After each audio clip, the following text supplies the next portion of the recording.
Hello traders, എല്ലാവർക്കും നമ്മുടെ പുതിയൊരു വീഡിയോയിലേക്ക് സ്വാഗതം. വളരെയധികം ഇമ്പോർട്ടൻ്റ് ആയിട്ടുള്ള കുറച്ച് കാര്യങ്ങളാണ് നമ്മൾ ഇന്നത്തെ ഈ ഒരു വീഡിയോയിൽ നോക്കാനായിട്ട് പോകുന്നത്. ഈ ഒരാഴ്ച വളരെയധികം ഇമ്പോർട്ടൻ്റ് ആണ് എന്ന് പറഞ്ഞുകൊണ്ട് ഞാനൊരു വീഡിയോ ചെയ്തിട്ടുണ്ടായിരുന്നു. അത് കാണാത്തവരുണ്ടെങ്കിൽ തീർച്ചയായിട്ടും പോയി കാണുക. ഈ വീഡിയോയിൽ നിങ്ങൾക്കത് കൃത്യമായിട്ട് ഞാൻ എന്തുകൊണ്ടാണ് അന്ന് അങ്ങനെ പറഞ്ഞത് എന്നുള്ള കാര്യങ്ങൾ കൃത്യമായിട്ട് മനസ്സിലാക്കാനായിട്ട് സാധിക്കുന്നതായിരിക്കും. ഓക്കെ, അധികം സമയം കളയണ്ട, നേരെ വീഡിയോയിലേക്ക് പോകാം.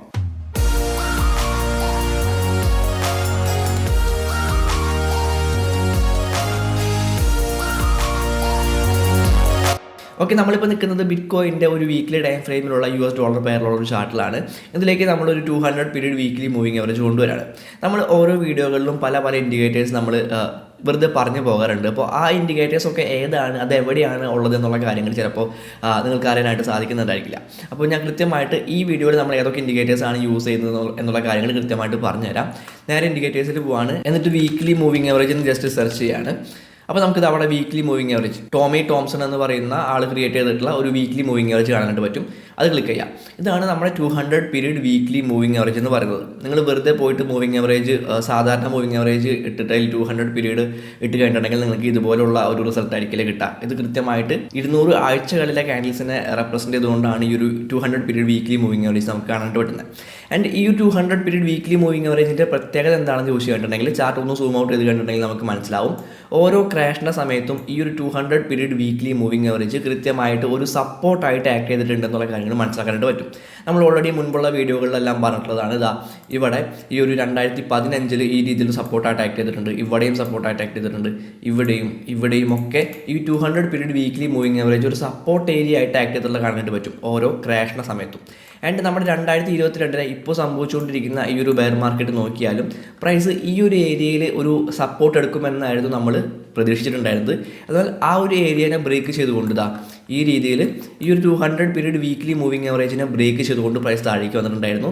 ആൻഡ് അവിടേക്കൊരു റീടെസ്റ്റ് നമ്മൾ പ്രതീക്ഷിച്ചിട്ടുണ്ടായിരുന്നു. അതുപോലെ തന്നെ അവിടേക്കൊരു റീടെസ്റ്റ് സംഭവിച്ചിട്ടുണ്ട്. ആൻഡ് ഇപ്പോൾ നോക്കുകയാണ് എന്നുണ്ടെങ്കിൽ ഈ ആഴ്ചയിൽ ഫോം ആയിക്കൊണ്ടിരിക്കുന്ന 2 ദിവസം കൂടിയുണ്ട് ഈ ഒരു ക്യാൻഡിൽ കംപ്ലീറ്റ് ആവാനായിട്ട്. ആൻഡ് ഈ ഒരു ക്യാൻഡിൽ നോക്കുകയാണ് എന്നുണ്ടെങ്കിൽ ഈ ഒരു ക്യാൻഡിൽ ഈ 200 പീരീഡ് വീക്ക്ലി മൂവിങ് അവറേജിന് മുകളിലേക്ക് പോയിട്ടുള്ളതായിട്ട് കാണാനായിട്ട് പറ്റുന്നുണ്ട്. സോ ഞാൻ പറഞ്ഞു വരുന്നത് ഈ ഒരു 200 പീരീഡ് വീക്ക്ലി മൂവിങ് അവറേജിന് മുകളിലാണ് ഈ വീക്ക്ലി ക്യാൻഡിൽ ക്ലോസ് ചെയ്യാനായിട്ട് പോകുന്നത് എന്നുണ്ടെങ്കിൽ തീർച്ചയായിട്ടും അതൊരു പോസിറ്റീവ് ആയിട്ടുള്ള സൈൻ ആയിരിക്കും. ഒരു റീടെസ്റ്റ് നടത്തി താഴേക്ക് ഇറങ്ങുന്നതിന് പകരം പ്രൈസ് ബ്രേക്ക് ഔട്ട് ചെയ്തുകൊണ്ട് വീണ്ടും മുകളിലേക്ക് പോകാനായിട്ടുള്ള സാധ്യതകൾ നമുക്ക് ഈ ഒരു ആഴ്ച കഴിഞ്ഞിട്ടുണ്ടെങ്കിൽ പറയാനായിട്ട് പറ്റും. ആൻഡ് ഇതിന് തൊട്ട് മുൻപത്തെ, അതായത് കഴിഞ്ഞ ആഴ്ചയിലെ ക്യാൻഡിൽ നോക്കുകയാണ് എന്നുണ്ടെങ്കിൽ വളരെ ശക്തമായിട്ടുള്ളൊരു ബൈയിങ് പ്രഷറോടെ കയറി വരുന്ന കാണാനായിട്ട് പറ്റും. ഒരു ലോ ഷാഡോ ക്രിയേറ്റ് ചെയ്തുകൊണ്ട് അതിന് മുൻപത്തെ ആഴ്ചയിലെ ക്ലോസിംഗ് പ്രൈസിൽ തന്നെയാണ് ആ ഒരു ക്യാൻഡിൽ ക്ലോസ് ചെയ്തിട്ടുള്ളത്. ആൻഡ് അതിനുശേഷം ഫോം ആയിട്ടുള്ള ഈ ആഴ്ചയിൽ ഫോം ആയിക്കൊണ്ടിരിക്കുന്ന ക്യാൻഡിൽ നോക്കുകയാണ് എന്നുണ്ടെങ്കിൽ വളരെ ശക്തമായിട്ടുള്ള ഒരു ബൈയിങ് പ്രഷറും നമുക്കിവിടെ കാണിച്ചു തരുന്നുണ്ട്. ആൻഡ് 22K712 എന്ന് പറയുന്നതാണ് നമ്മുടെ 200 പീരീഡ് വീക്ക്ലി മൂവിങ് അവറേജിൻ്റെ ആ ഒരു റേഞ്ച് എന്ന് പറയുന്നത്. സോ അതിനെയും ബ്രേക്ക് ചെയ്തുകൊണ്ട് 22K946 എന്ന് പറയുന്ന ലെവലിലാണ് ഇപ്പോൾ ബിറ്റ്കോയിൻ്റെ പ്രൈസ് നിൽക്കുന്നത്. ഓക്കെ, അപ്പോൾ ഈ ഒരു 22K712 എന്ന് പറയുന്ന ലെവലിനെ ബ്രേക്ക് ചെയ്തുകൊണ്ട് അതിന് മുകളിലായിട്ട് ഒരു 23K അല്ലെങ്കിൽ 24K ഇടയിലായിട്ടാണ് പ്രൈസ് ഈ ആഴ്ച ക്ലോസ് ചെയ്യാനായിട്ട് പോകുന്നത് എന്നുണ്ടെങ്കിൽ അത് തീർച്ചയായിട്ടും ഒരു പോസിറ്റീവ് ആയിട്ടുള്ള സൈൻ ആയിരിക്കും. ഓക്കെ, അപ്പോൾ വീക്ക്ലി ടൈം ഫ്രെയിമിൽ നമ്മൾ ഇത്രയും കാര്യങ്ങളാണ് പറഞ്ഞിട്ടുള്ളത്. ഇനി നമുക്കൊരു ഡെയിലി ടൈം ഫ്രെയിമിലേക്ക് പോകാം. ഞാൻ ഈ വീക്ക്ലി മൂവിങ് അവറേജ് ഹൈഡ് ചെയ്യുന്നുണ്ട്. ആൻഡ് ഞാൻ ഡെയിലി ടൈം ഫ്രെയിമിലേക്ക് പോകുന്നുണ്ട്. ഡെയിലി ടൈം ഫ്രെയിമിലേക്ക് പോയി ഞാൻ ചാർട്ട് ജസ്റ്റ് ഇത്രയും ഒന്ന് സൂം ഔട്ട് ചെയ്തുകൊണ്ട് ഞാൻ കുറച്ച് കാര്യങ്ങൾ ഇവിടെ പറഞ്ഞുതരാം. അതായത് ഇവിടെ നമുക്ക് കൃത്യമായിട്ടുള്ള ഒരു റെസിസ്റ്റൻസ് ഏരിയ ഉണ്ടായിരുന്നു. ഈ ഒരു ലെവൽ എന്ന് പറയുന്നത് കൃത്യമായിട്ടുള്ള റെസിസ്റ്റൻസ് ഏരിയ ആയിരുന്നു. ഒരു 21K622 മുതൽ 21K989 എന്ന് പറയുന്ന പ്രൈസ് വരെയുള്ള ഒരു ഏരിയ നമുക്ക് കൃത്യമായിട്ടുള്ള സ്ട്രോങ് ആയിട്ടുള്ള ഒരു റെസിസ്റ്റൻസ് ഏരിയ ആയിരുന്നു എന്ന് കാണാനായിട്ട് പറ്റുന്നുണ്ട്. ആൻഡ് ആ ഒരു റെസിസ്റ്റൻസ് ഏരിയ ആണ് ഇവിടെ ബ്രേക്ക് ചെയ്തിട്ടുള്ളത്. ആ റെസിസ്റ്റൻസ് ഏരിയ ബ്രേക്ക് ചെയ്തുകൊണ്ട് പ്രൈസ് കുറച്ചൊന്ന് താഴേക്ക് വരുന്നത് കാണാനായിട്ട് പറ്റുന്നുണ്ട്. അപ്പോൾ നമുക്കറിയാം നോർമലായിട്ട് ഒരു റെസിസ്റ്റൻസോ അല്ലെങ്കിൽ സപ്പോർട്ട് ഏരിയയോ ഒക്കെ ബ്രേക്ക് ചെയ്ത് കണ്ടിട്ടുണ്ടെങ്കിൽ പിന്നീട് അങ്ങോട്ട് ഒരു റീടെസ്റ്റ് നടത്തുന്നത് സ്വാഭാവികമാണ്. നമ്മളത് പലതവണ കണ്ടിട്ടുണ്ട്.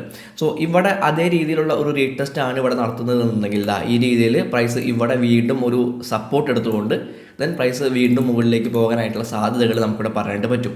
സോ ഈ ഒരു ലെവൽ ബ്രേക്ക് ചെയ്യാത്തിടത്തോളം കാലം, അതായത് ഈ ഒരു 21K എന്ന് പറയുന്ന ഈ ഒരു ലെവൽ ബ്രേക്ക് ചെയ്യാത്തിടത്തോളം കാലം നമുക്കൊരു പോസിറ്റീവ് ആയിട്ടുള്ള അല്ലെങ്കിൽ ബുള്ളിഷ് ആയിട്ടുള്ള ഒരു മാർക്കറ്റ് സെൻറ്റിമെൻറ്റ് തന്നെ നമുക്കൊരു ഷോർട്ട് ടൈമിലേക്ക് പ്രതീക്ഷിക്കാവുന്നതാണ്. ഓക്കെ, കാരണം വളരെ സ്ട്രോങ് ആയിട്ടുള്ള റെസിസ്റ്റൻസ് ഏരിയ ആണ് ഇവിടെ ബ്രേക്ക് ചെയ്തിട്ടുള്ളത്. അവിടേക്കാണ് ഒരു റീടെസ്റ്റ് ഇപ്പോൾ സംഭവിച്ചുകൊണ്ടിരിക്കുന്നത്. സോ നമുക്കറിയാവുന്ന അല്ലെങ്കിൽ നമ്മൾ പഠിച്ചിട്ടുള്ള ചാർട്ട് പാറ്റേൺസും കാര്യങ്ങളൊക്കെ വെച്ച് നോക്കുകയാണെന്നുണ്ടെങ്കിൽ അല്ലെങ്കിൽ പ്രൈസ് ആക്ഷൻ കാര്യങ്ങളൊക്കെ വെച്ച് നോക്കുകയാണെന്നുണ്ടെങ്കിൽ തീർച്ചയായിട്ടും ഇതൊരു ബുള്ളിഷ് ആയിട്ടുള്ള സൈൻ തന്നെയാണ്. ആൻഡ് ഞാനിവിടേക്ക് വില്യംസ് ഇൻഡിക്കേറ്റർ കൂടെ ഞാൻ കൊണ്ടുവരുന്നുണ്ട്. നേരെ ഇൻഡിക്കേറ്റേഴ്സിൽ പോയിട്ട് വില്യംസ് അലിഗേറ്റർ എന്ന് സെർച്ച് ചെയ്ത് കണ്ടിട്ടുണ്ടെങ്കിൽ നമുക്കവിടെ വില്യംസ് അലിഗേറ്റർ ഇൻഡിക്കേറ്റർ എന്ന് കാണാനായിട്ട് പറ്റും. അത് ക്ലിക്ക് ചെയ്ത് കണ്ടിട്ടുണ്ടെങ്കിൽ നമുക്ക് കൃത്യമായിട്ടുള്ള വില്യംസ് അലിഗേറ്റർ ഇൻഡിക്കേറ്റർ കിട്ടിയിട്ടുണ്ട്. അപ്പോൾ നമ്മൾ കഴിഞ്ഞ വീഡിയോകളിൽ പറഞ്ഞിട്ടുണ്ടായിരുന്നു വില്യംസ് അലിഗേറ്ററിൻ്റെ 3 ലൈൻസും നല്ല ഗ്യാപ്പോട് കൂടിയിട്ട് നല്ല വിഡ്ത്തോട് കൂടിയിട്ട് താഴേക്ക് വരികയാണെന്നുണ്ടെങ്കിൽ അത് ശക്തമായിട്ടുള്ള ഒരു ബെയറിഷ് ആയിട്ടുള്ള മൂവ്മെൻറ്റ് ആയിരിക്കും, അല്ലെങ്കിൽ ശക്തമായിട്ടുള്ള ഒരു ഡൗൺ ട്രെൻഡ് ആയിരിക്കുമെന്ന് നമ്മൾ പറഞ്ഞിട്ടുണ്ടായിരുന്നു. ആ ഡൗൺ ട്രെൻഡിന് സമയത്ത് പ്രൈസ് പല തവണ ഈ ഒരു Williams alligator indicator resistance area ആയിട്ട് ആക്ട് ചെയ്യുമെന്ന് നമ്മൾ പറഞ്ഞിട്ടുണ്ടായിരുന്നു. അതുപോലെ തന്നെ ഇവിടെ ഈ ഒരു ഡൗൺ ട്രെൻഡിൽ പ്രൈസ് പല തവണ ഈ ഒരു വില്യംസ് അലിഗേറ്ററിനെ റെസിസ്റ്റൻസ് ആയിട്ട് എടുത്തിട്ടുള്ളതായിട്ട് കാണാനായിട്ട് പറ്റുന്നുണ്ട്. ഓക്കെ, ആൻഡ് ഇവിടെ സംഭവിച്ചിട്ടുള്ളത് ആ ഒരു റെസിസ്റ്റൻസ് ആയിട്ട് എടുത്തിട്ടുള്ള ആ വില്യംസ് അലിഗേറ്റർ ഇൻഡിക്കേറ്ററിനെ ബ്രേക്ക് ചെയ്തുകൊണ്ട് പ്രൈസ് മുകളിലേക്ക് പോകുന്നുണ്ട്. അതോടൊപ്പം തന്നെ ഈ വില്യംസ് അലിഗേറ്റർ ഇൻഡിക്കേറ്ററിൻ്റെ 3 ലൈൻസും മുകളിലോട്ട് പോകാനായിട്ട് തുടങ്ങിയിട്ടുണ്ട്. അപ്പോൾ ഈ 3 ലൈൻസും താഴേക്ക് നല്ല ഗ്യാപ്പോട് കൂടി നല്ല വിഡ്ത്തോട് കൂടിയിട്ട് പോവുകയാണെന്നുണ്ടെങ്കിൽ അത് ഡൗൺ ട്രെൻഡും, നേരെ മുകളിലേക്ക് നേരെ ഓപ്പോസിറ്റ് ആയിട്ടുള്ള നേരെ മുകളിലേക്ക് അത് നല്ല ഗ്യാപ്പോട് കൂടിയിട്ട് പോവുകയാണെന്നുണ്ടെങ്കിൽ അത് സ്ട്രോങ് ആയിട്ടുള്ള ഒരു അപ് ട്രെൻഡുമായിരിക്കും. ആ അപ് ട്രെൻഡിൽ ഈ ഒരു ഡൗൺ ട്രെൻഡിൽ സംഭവിച്ച പോലെ തന്നെ പ്രൈസ് ഈ ഒരു വില്യംസ് അലിഗേറ്റർ ഇൻഡിക്കേറ്ററിൽ സപ്പോർട്ട് എടുത്തുകൊണ്ടായിരിക്കും പോവുക. ഡൗൺ ട്രെൻഡിൽ റെസിസ്റ്റൻസ് എടുത്തുകൊണ്ട് വന്ന പോലെ തന്നെ അപ് ട്രെൻഡിൽ ഈ ഒരു വില്യംസ് അലിഗേറ്റർ ഇൻഡിക്കേറ്ററിനെ ഒരു സപ്പോർട്ട് ഏരിയ ആയിട്ട് എടുത്തിട്ടായിരിക്കും പോവുക.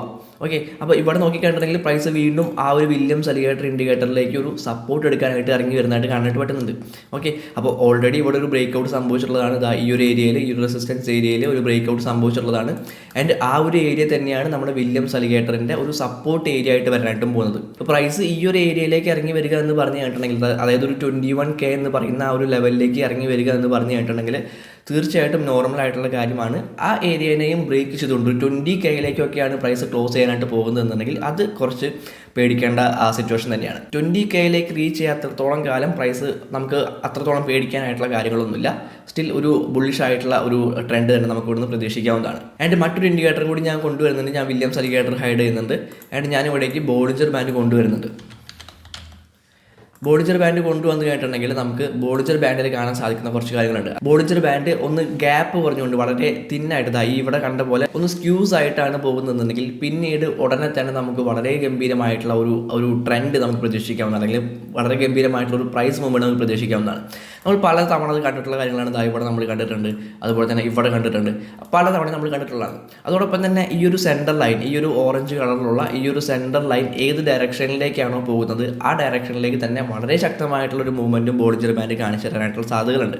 ഇവിടെ നോക്കുകയാണെങ്കിൽ ഈ ഒരു ബോളിഞ്ചർ ബാൻഡിൻ്റെ സെൻറ്റർ ലൈൻ ഇപ്പോൾ മുകളിലേക്കാണ് ഡയറക്ഷൻ കാണിച്ചുകൊണ്ടിരിക്കുന്നത്. ആൻഡ് പ്രൈസ് ഈ ഒരു ബോളിഞ്ചർ ബാൻഡിനെ ഈ ഒരു സ്ക്യൂസ് ഏരിയ ബ്രേക്ക് ചെയ്തുകൊണ്ട് ഇവിടേക്ക് മുകളിലേക്ക് വന്നിട്ട് കാണാനായിട്ട് പറ്റും. സോ ഈ ഒരു സെൻട്രൽ ലൈനിന് താഴേക്ക് പ്രൈസ് പോയില്ല എന്നുണ്ടെങ്കിൽ, അതായത് ഈ ഒരു സെൻട്രൽ ലൈനിലെ ഒരു സപ്പോർട്ട് എടുത്തുകൊണ്ട് പ്രൈസ് വീണ്ടും കയറുകയാണ് എന്നുണ്ടെങ്കിൽ അത് വളരെ ശക്തമായിട്ടുള്ള ഒരു ബുള്ളിഷ് മാർക്കറ്റ് അല്ലെങ്കിൽ ബുള്ളിഷ് ട്രെൻഡിന് തുടക്കമായിരിക്കും എന്നുള്ള കാര്യങ്ങൾ നമുക്ക് ഇവിടെ നിന്ന് കൃത്യമായിട്ട് മനസ്സിലാക്കാനായിട്ട് പറ്റുന്നുണ്ട്. നിങ്ങൾക്കത് പലതവണ ഇവിടെ കാണാനായിട്ട് സാധിക്കുന്നുണ്ട്. താഴേക്കുള്ള ഒരു ട്രെൻഡാണ് എന്നുണ്ടെങ്കിൽ പ്രൈസ് ഈ ഒരു ബോളിഞ്ചർ ബാൻഡിൻ്റെ സെൻട്രൽ ലൈനിൽ ഒരു റെസിസ്റ്റൻസ് എടുത്തുകൊണ്ടായിരിക്കും താഴേക്ക് വരിക. അതുപോലെ തന്നെ മുകളിലേക്കുള്ളൊരു ട്രെൻഡാണ്, ഒരു അപ് ട്രെൻഡ് ആണെന്നുണ്ടെങ്കിൽ ഈ ഒരു ബോളിഞ്ചർ ബാൻഡിൻ്റെ ഈ ഒരു സെൻട്രൽ ലൈനിൽ ഒരു സപ്പോർട്ട് എടുത്തുകൊണ്ടായിരിക്കും പ്രൈസ് മുകളിലേക്ക് വരിക. അപ്പോൾ അതുപോലുള്ള കാര്യങ്ങൾ നമുക്ക് ഇവിടെയും പ്രതീക്ഷിക്കാനായിട്ട് സാധിക്കുന്നതാണ്. പ്രൈസ് ഈ ഒരു ഏരിയയിൽ ഒരു സപ്പോർട്ട് എടുത്തുകൊണ്ട് വീണ്ടും മുകളിലേക്ക് പോകുമെന്നുള്ള കാര്യങ്ങൾ പ്രതീക്ഷിക്കാനായിട്ട് സാധിക്കുന്നതാണ്. പക്ഷേ ഈ പറഞ്ഞ കാര്യങ്ങളെല്ലാം നമ്മളിപ്പോൾ പറഞ്ഞ പോലെ തന്നെ നടക്കണമെന്നുണ്ടെങ്കിൽ ഈ ആഴ്ചയിലെ ക്യാൻഡിൽ എവിടെയാണ് ക്ലോസ് ചെയ്യുന്നത് എന്നുള്ളത് വളരെയധികം ഇമ്പോർട്ടൻ്റ് ആയിട്ടുള്ള കാര്യമാണ്. നമ്മുടെ വീക്ക്ലി 200 പീരീഡ് മൂവിങ് ആവറേജിന് താഴെയാണ് പ്രൈസ് ക്ലോസ് ചെയ്യുന്നത് എന്നുണ്ടെങ്കിൽ അത് വളരെ ബെയറിഷ് ആയിട്ടുള്ള ഒരു കാര്യത്തിലേക്കായിരിക്കും പോകാനായിട്ട് പോകുന്നത്. ഇനി അതല്ല, ആ ഒരു 200 പീരീഡ് മൂവിങ് ആവറേജിന് മുകളിൽ തന്നെയാണ് പ്രൈസ് ക്ലോസ് ചെയ്യുന്നത് എന്നുണ്ടെങ്കിൽ വളരെ പോസിറ്റീവായിട്ടുള്ളൊരു കാര്യമായിരിക്കും. സോ നിങ്ങൾ നിങ്ങളുടേതായിട്ടുള്ള അനാലിസിസും കാര്യങ്ങളൊക്കെ നടത്തുക. അതിന് ഹെൽപ്ഫുൾ ആവുന്ന എന്തെങ്കിലും കാര്യങ്ങൾ ഞാൻ ഈ ഒരു വീഡിയോയിൽ പറഞ്ഞിട്ടുണ്ടെന്നുണ്ടെങ്കിൽ അത് മാത്രം എടുക്കുക, ബാക്കി എല്ലാ കാര്യങ്ങളും വിട്ട് കളഞ്ഞേക്കാം. Happy trading. അടുത്തൊരു വീഡിയോയിൽ കാണാം.